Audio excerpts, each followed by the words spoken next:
Hi all, నేను last వీడియోలో hair oil prepare చేయడానికి అని చెప్పి coconut oil and castor oil తెచ్చానని చెప్పి ఒక వీడియో చేశాను.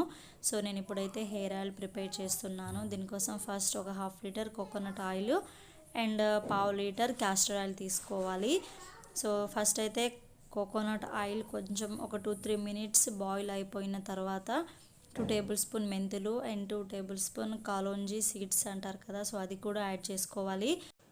దాని తర్వాత 2 లేదా 3 ఉసిరికాయ ముక్కలు సన్నగా కట్ చేసుకొని యాడ్ చేసుకోవాలి. ఆ తర్వాత ఒక 4-5 శికాకాయ ఉంటుంది కదా, సో శికాకాయను రోట్లో దంచుకుంటే కొంచెం ముక్కలు ముక్కలుగా క్రష్ అయిపోతాయి, అవి కూడా యాడ్ చేసుకోవాలి. ఆ తర్వాత నేను ఇక్కడ 2-3 టేబుల్ స్పూన్ బ్రింగ్రాజ్ పౌడర్ని యాడ్ చేస్తున్నాను. ఆ తర్వాత ఒక 2 టేబుల్ స్పూన్ అన్ని పౌడర్స్ మిక్స్ చేశాను అన్నమాట. ఆకులు అవేంటంటే వేపాకు, కరివేపాకు, మందారం ఆకు అండ్ మందారం ఫ్లవర్స్, ఇవన్నీ కూడా డ్రై చేసి పౌడర్ చేసేసాను.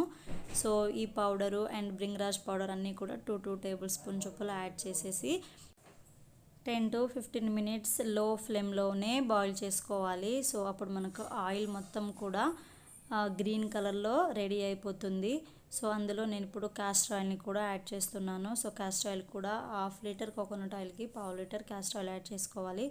సో దీన్ని మనం ఒక గాజు కంటైనర్లో తీసుకోవాలి. సో ఎన్ని రోజులైనా స్టోర్ ఉంటుంది. అందులో ఒక 2 లేదా 3 వెల్లుల్లి రెబ్బలు అండ్ 3 లవంగాలు కూడా యాడ్ చేసేసి గాజు కంటైనర్లో యాడ్ చేసుకొని మూత పెట్టుకోవాలి. సో మనకి ఎప్పుడు కావాలంటే అప్పుడు ఇలా హెయిర్కి అప్లై చేసుకోవాలి. సో ఫస్ట్ అయితే ఒక బౌల్లో ఆయిల్ తీసుకునేసి కొంచెం కాటన్తో అప్లై చేసుకొని మొత్తం కూడా కాటన్ డిప్ చేసుకుంటూ హెయిర్ స్కాల్ఫ్కి మొత్తం అప్లై చేసుకోవాలి. ఆ తర్వాత హెయిర్ మొత్తం కూడా అప్లై చేసుకొని చక్కగా మసాజ్ చేసుకోవాలి ఒక 5 మినిట్స్ అండ్ ఒక 2 అవర్స్ తర్వాత మైల్డ్ షాంపూ తోటి హెయిర్ వాష్ చేసుకోవాలి. ఇలాంటి మంచి మంచి టిప్స్ కోసం మన ఛానల్ని ఇప్పుడే సబ్స్క్రైబ్ చేసుకొని పక్కనే ఉన్న బెల్ ఐకాన్ని యాక్టివేట్ చేసుకోండి. Thank you for all.